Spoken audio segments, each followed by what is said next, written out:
Hi, I'm Sierra here at Halcyon Yarn, and today I'm going to show you how to put together your Gimme Shelter hooded scarf with pockets. This scarf is made out of the Halcyon Signature Line's Victorian Boucle mohair, which is a really nice, surprisingly soft mohair blend.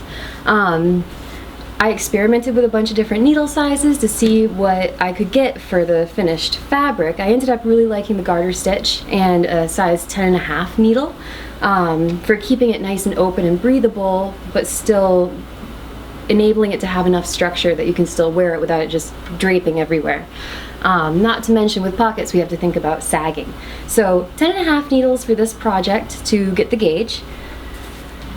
So for this sample that I knit, I used this color and I knit to the end of this one, and then I attached a second one, knit to the end of that, and attached a third one and knit to the end of that. That's how we got the full scarf. But another idea that we really like here is, for example, to knit to the end of this one, add another one of this one, do a pop of this for the last one. So then one of your pockets ends up being a different color. Or doing something in more of a gradient. Say, starting with the blue, go into the gray, finish with the white.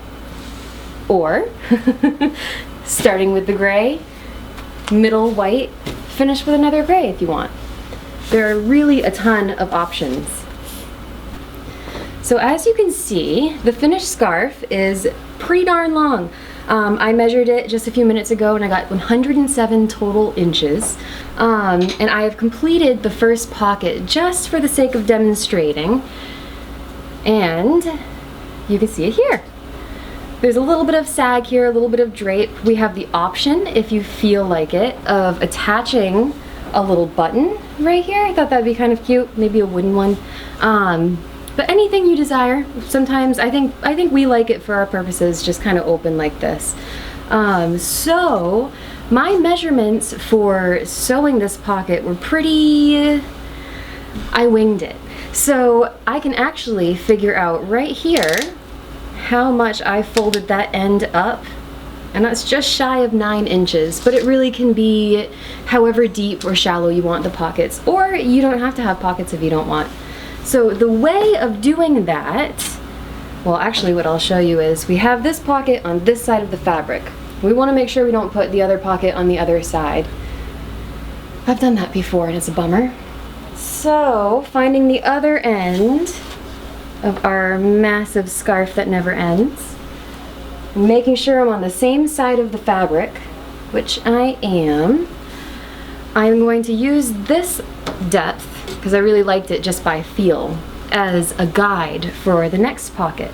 So sliding that over and just folding this up until it pretty much matches. And I'll measure it if you want to be picky. Oh, and I'm pretty shy, so it's a good thing I measured it. That's about right.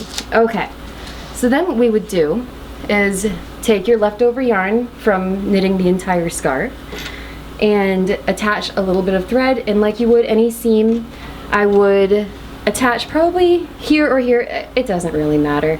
And then, what is that stitch? I might have to figure out the stitch afterwards. So I'm a professional. And this is actually whip stitch. And here's my very fancy way of weaving in the ends. What I'm actually gonna do is just hold this yarn right along the edge and sew right around it. And then my lazy fingers don't have to weave that end in. Fortunately, the nature of this yarn is very forgiving. So even though we're doing an outside seam, you kind of can't tell, and it just gives it a nice, clean, hard edge. And just finishing up with a little bit of a loop through. Call it good. The boucle kind of locks things in too, and traps your needles when you don't want it to. So then I'll leave that yarn to be woven in later, and repeat the same thing on the other side. We'll sew that side seam, this side seam, but we want to leave this open for our hands to go into, or snowballs. Okay, So then we've got the 2 pockets, and this is gonna fall apart, but when we lift that, we'll find the right side of the fabric. So here I am, right here.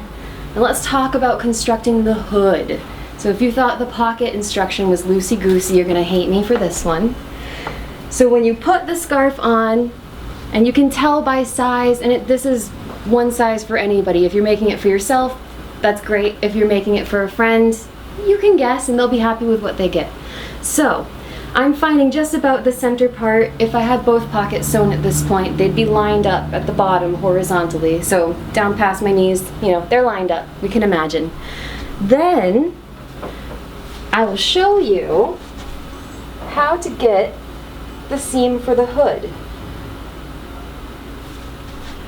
So to get the seam for the hood, all you have to do is join that back section of the scarf. It's really, really easy. And it's really a matter of head size, neck length.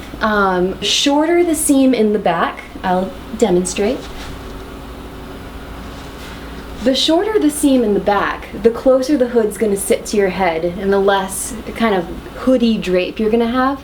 If you like that look, by all means, you'll have a longer scarf so your hands don't quite reach the pockets. That's okay, you're gonna wrap it around a couple times, totally doable. However, for my purposes, I really want it to have kind of like a little Red Riding Hood drape to it. I want it to give me a little shelter. So, now to demonstrate again. You can see that that's a way longer seam, and I'm not looking in a mirror right now, so it might be too long, but you get kind of the idea of it. So I'm gonna sew that seam by making sure I've got the wrong sides of the fabric facing themselves. So the pockets are on the outside, it's folded right smack down the middle, so you wanna make sure this is the center part of the scarf. And then whatever length seam you decided you wanted to do, stitch that bad boy up, and you weave in some ends and you've got yourself an amazing hooded scarf with pockets.